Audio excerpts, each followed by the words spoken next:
Fuq il-medja Irlandiża Malta qed tissema bħala l-isbaħ u l-aktar destinazzjoni sikura fl-Ewropa, illi bil-mod qed tiftaħ il-frontieri tagħha għall-ivvjaġġar.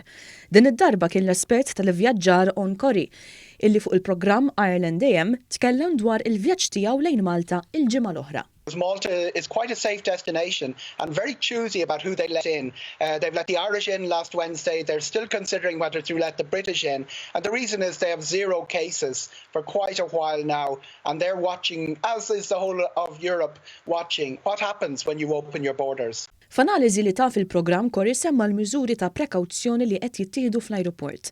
Kompla jenfasizza fuq il-miżuri ta' sigurtà illi bosta stabbilimenti lokali adottaw.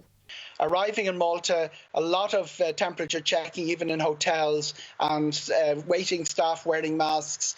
Very, very careful because they know that tourism is vital, but health is even more vital. L-espert tal-ivvjaġġar Irlandiż temp Toma żgħira ta' x'qed toffri Malta lit-turist bħalissa.